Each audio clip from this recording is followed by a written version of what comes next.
chers maîtres, honorable assistance. Donc, je vais vous partager avec vous une petite expérience en néphrogénétique.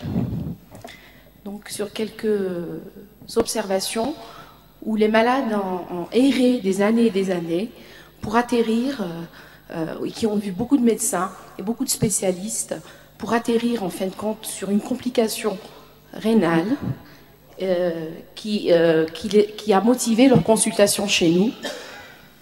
Et le but de ma présentation, c'est le thème de la journée étant les insuffisances rénales évitables. Donc je vais parler surtout sur le dépistage de la famille, et que ce soit de la petite ou de la grande famille en ce qui concerne la néphropathie héréditaire.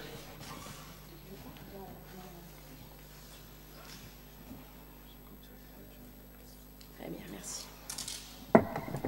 Il ne se décolle pas, celui-là. Le micro ne se décolle pas. Ok. Donc je passe. En introduction, les progrès en génétique permettent de faire des diagnostics de plus en plus précis. Dans les bases de certaines thèses de doctorat en sciences médicales algériennes, plus de 20% des patients ont une insuffisance rénale sans étiologie précise. De nombreux diagnostics de maladies rénales génétiques n'ont pas été réalisés dans l'enfance, pour diverses raisons. Néphropathie non identifiée à l'époque du diagnostic de la maladie rénale, début tardif de l'atteinte rénale, absence de consultation néphrogénétique en Algérie, alors qu'elle existe en Tunisie par Madame Sonia Abdelhaq, avec qui on a eu quelques contacts avec M. Benabadji pour nous faire des études génétiques en néphropathie. Et à droite, à notre droite, oui, les Marocains avec M. Sefiani, qui a des résidents, des assistants, et il a une assistante et deux résidents qui s'occupent de la néphrogénétique. La consanguinité en Algérie est entre 22,6 et 34%, selon Tadmouri Gueux, qui est quelqu'un qui travaille, un épidémiologue qui travaille aux Émirats arabes. Donc, d'après les références de Madame Benalek, qui est pédiatre, et qui dit qu'il y a environ entre 22 et 25% de consanguinité dans son étude. Et M. Zawi, c'est un biologiste à l'université de Tlemcen, et qui dit que chez les ruraux, les citadins, elle est à 35,5% la consanguinité, et chez les ruraux, c'est 40,5%. C'est ce qui fait cette différence de pourcentage entre 22,6 et 34%. Donc c'est quand même énorme. La part des néphropathies héréditaires dans les diagnostics des néphropathies en Algérie, donc étude du professeur Boulhia sur les CKD entre 2004 et 2006. Donc on connaît très bien, vous voyez très bien excusez-moi. Vous voyez très bien la part des néphropathies indéterminées, qui est de 18%. Et on connaît très bien, encore mieux, la polykystose rénale et le syndrome d'Alport. Une autre étude qui a été faite à l'Est par M. Chinard, un interniste. Vous voyez très bien que la cause inconnue est de 11%. Et on ne connaît que la polykystose autosomique dominante. C'est vrai que c'est la plus fréquente dans le monde, et en Algérie aussi, mais c'est tout ce qu'on connaît. Néphropathie donc indéterminée, elle est de 11%, mais encore néphropathie autre, bon, 3,4%. À Tlemcen, donc, il est où les néphropathies héréditaires, c'est entre 2 et environ 4%. Les indéterminés, c'est entre 17 et 21%. Donc c'est quand même énorme. Qu'est-ce qu'on connaît bien?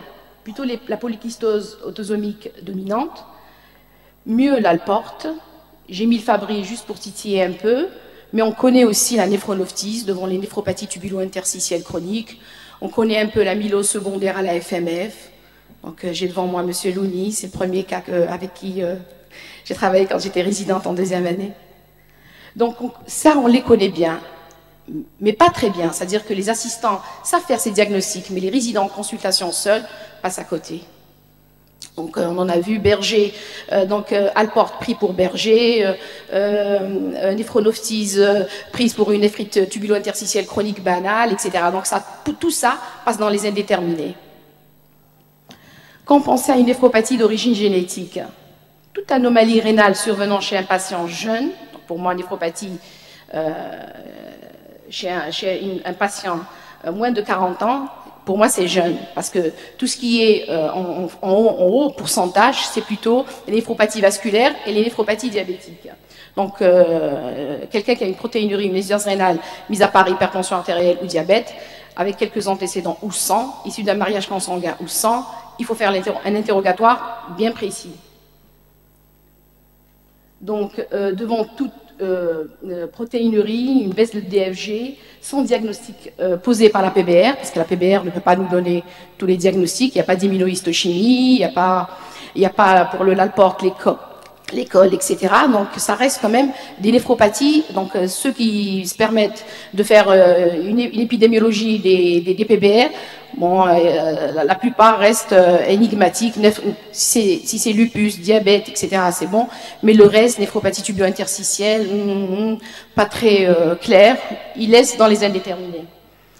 Donc, devant toute absence de cause immunologique ou autre retrouvée à cette anomalie, des antécédents familiaux de maladies rénales dans la famille, de dialysés ou de greffés. Rechercher d'autres membres de la famille atteints, élémentaires dans les maladies génétiques, facilités par le besoin de savoir des patients eux-mêmes, un obstacle, surtout les familles compliquées. Mais ils reviennent. Quand on fait le diagnostic de un et qui prend le traitement et qui va bien, passe à l'autre et ils reviennent. Une chance, les patients dialysés sont bien repérés, le réseau des néphrologues en Algérie, pas très développé. Les maladies récessives autosomiques et liées à l'X demandent parfois un peu d'obstination, de la part, bien sûr, du néphrologue. Un exemple parmi d'autres. Donc, un patient âgé de 5 ans, quand il avait des douleurs abdominales, je vais montrer sa photo. Voilà. Donc, je vais vous dire seulement, parce que ce patient a erré, jusqu'à ce qu'il arrive, bien sûr, en néphro.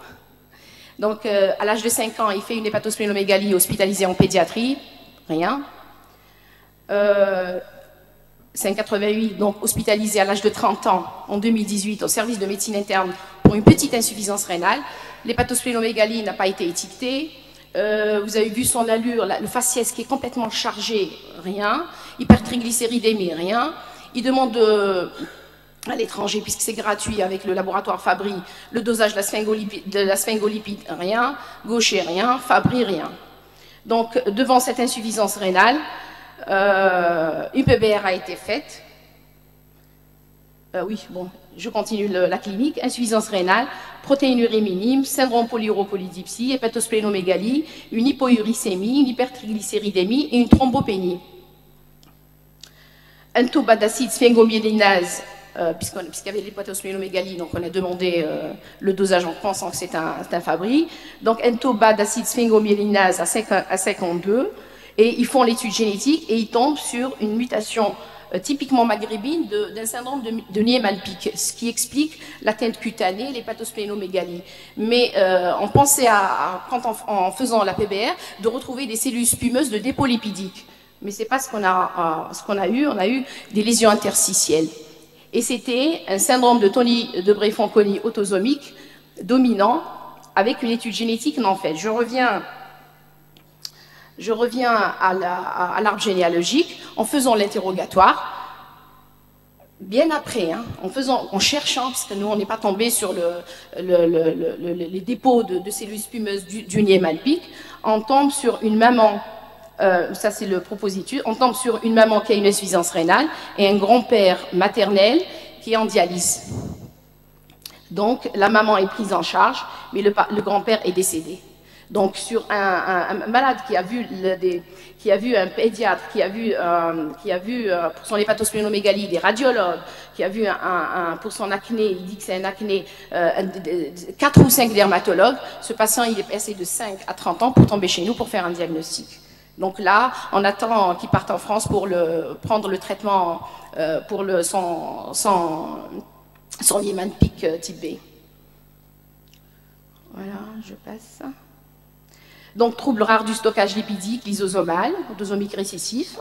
La maladie est causée par des mutations génétiques qui affectent le métabolisme des sphingolipides. Et les dysfonctions entraînent une accumulation des sphingomyélines dans différents organes, foie, moelle, rate et rein.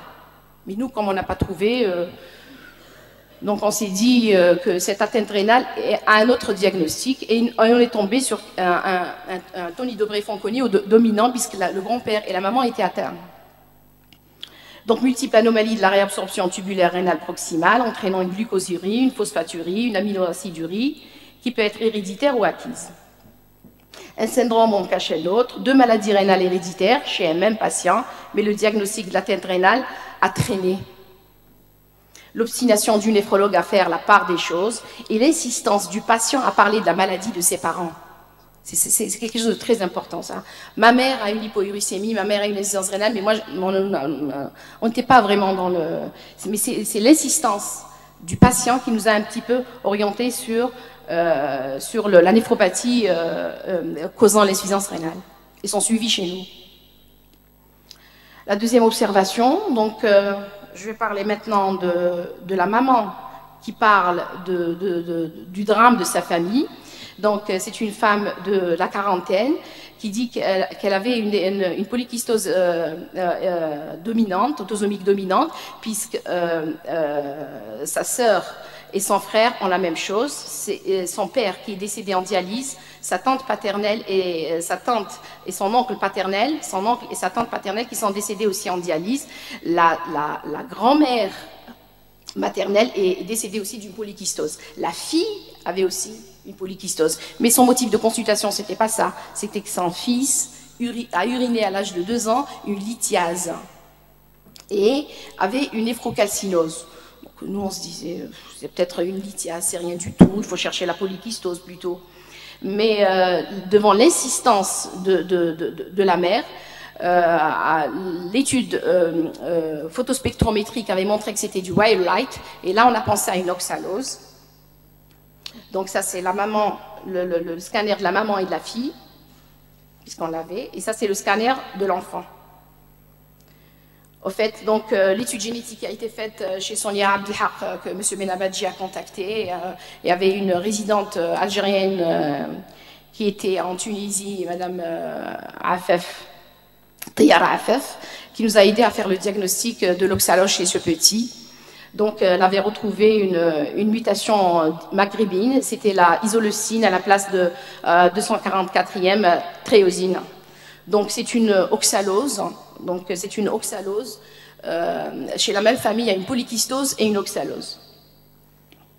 Donc, l'hyperoxalurie primitive de type 1, rappel, c'est un trouble rare du métabolisme du glycosylate caractérisé par l'accumulation d'oxalate, déficit en enzyme peroxymale qui est hépatique, la L-alanine glycosylate aminotransférase. La présentation clinique est variable, allant d'une néphrolithiase symptomatique occasionnelle à une néphrocalcinose et à une maladie rénale terminale avec atteinte systémique. La polykystose, que tout le monde connaît, j'en passe. L'association des deux néphropathies héréditaires dans une même famille est très rare. Donc, ça fait quand même 6 ans que je suis la famille. Donc, la maman, la fille et le garçon viennent chez moi en consultation. L'enfant, il va très très bien sous vitamine B6. Il a bien grandi. Il passe son bac cette année, je pense. Écoutez les enfants qui racontent la maladie de leurs parents et de leurs enfants aussi.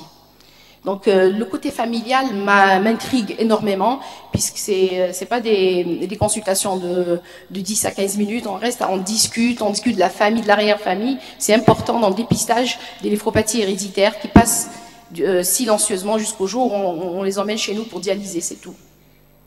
Ils passent chez les épidémiologues qui aiment bien l'épidémiologie, des néphropathies indéterminées, d'origine indéterminée.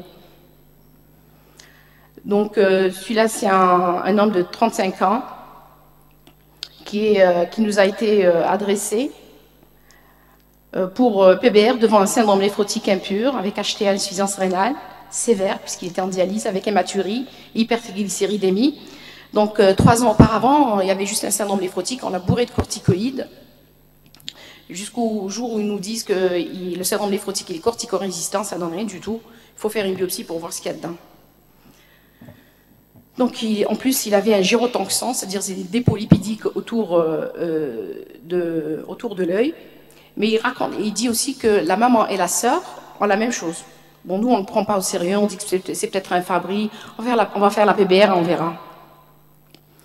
La PBR faite, on trouve des cellules spumeuses au niveau glomérulaire, obstruant même des vaisseaux avec des lésions de microangiopathie thrombotique. Diagnostic de déficit en LCAT posé. On n'a pas pu faire l'étude génétique. Le malade est parti en dialyse. Et je suis seulement la sœur et la maman pour des problèmes de... J'en arrive. HTA, protéinurie, hypertriglycéridémie avec un gyrotoxin bilatéral. On gère juste l'HTA avec un ARA2 et des statines pour éviter l'infarctus du myocarde.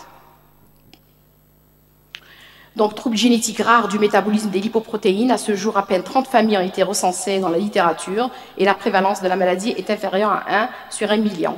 Mutation du gène du chromosome 16 qui code l'enzyme, la LCAT, dont le rôle est de catalyser la formation d'ester de cholestérol dans les lipoprotéines.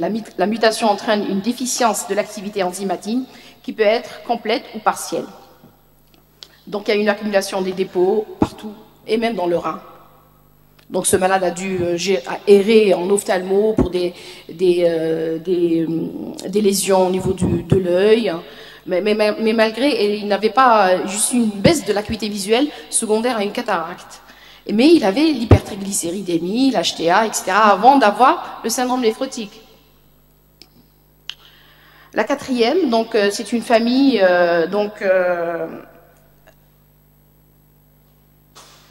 où vous voyez très bien qu'elle est autosomique dominante, puisque l'atteinte rénale est chez le papa, les frères et les neveux aussi. Cette dernière a fait un syndrome néphrotique pur, profond, sans insuffisance rénale. Elle a été biopsiée par l'équipe de Tizi Ouzou. Et on retrouve une amylose. Donc, mais puisque on trouve une amylose avec un syndrome auto-inflammatoire qui est un peu bizarre, puisqu'elle faisait des fièvres qui restaient jusqu'à 15 jours, avec des lésions cutanées racontées d'une manière un peu bizarre, puisque ça commençait au niveau proximal et ça descendait, avec des adénopathies. Elle me dit que son père dialysé, bon, c'est pas une récissive, c'est pas une FMF, qu'est-ce que c'est? On connaît pas. Donc, je biopsie les glandes salivaires du papa qui est dialysé et on retrouve aussi des dépôts amyloïdes. Pardon? Je continue. Donc, je refais l'interrogatoire. Donc, c'était là l'interrogatoire. Donc, je refais l'interrogatoire à toute la famille. Donc, tout ce que vous voyez en blanc, c'est indemne. Oui? Non. Il y a un souci? Vous avez dépassé votre temps. 20 minutes. J'ai 20 minutes. C'est vrai? Bon. Je prends du plaisir à lire. Donc 1, 2 et 3 sont atteints. Et puisque le traitement, c'est des anti-interleukine 1, donc ils ont été mis sous traitement, ceux-là sont en dialyse, mais la sœur, le frère et la nièce qui vient de se marier et qui est enceinte sont sous anakinra, ils vont très bien. C'est-à-dire que c'est une pathologie qui mène en dialyse, mais si on ne traite pas, et si on ne connaît pas déjà l'origine, elle aurait été mise dans les amyloses idiopathiques. Donc on a été quand même efficace, puisque c'est des malades qui reçoivent l'anti-interleukine 1 d'un service de rhumato de Constantine, tout va bien, et le bilan inflammatoire et la protéinurie sont corrects. Je passe sur le TRAPS, on appelle ça un TNF récepteur associated with periodic syndrome, avec amylose, qui est autosomique dominant. C'est la première famille décrite en Algérie où une étude génétique révèle une mutation scandinave, chez une famille de descendance arabe. Pour la famille, c'est un drame et une souffrance pour les 3 générations. Heureusement qu'il y a le traitement. Voilà. Ça, c'est le marché de Djeya. Et derrière, il y a la mosquée de Sidi Soufi. C'est juste pour détendre. Mon travail, donc je passe vite, hein, 52 patients. On était à 44, 2 ans après, on est arrivé à 52. C'est de l'amylose rénale A secondaire à une fièvre méditerranéenne familiale. 35 patients sont sans antécédents familiaux, mais 17 familles avec antécédents familiaux cliniques de FMF, sans amylose, sans atteinte rénale. 38 patients FMF, dont 18 confirmés, puisque l'étude génétique ne se fait plus gratuitement. Elle coûte 50 000 dinars.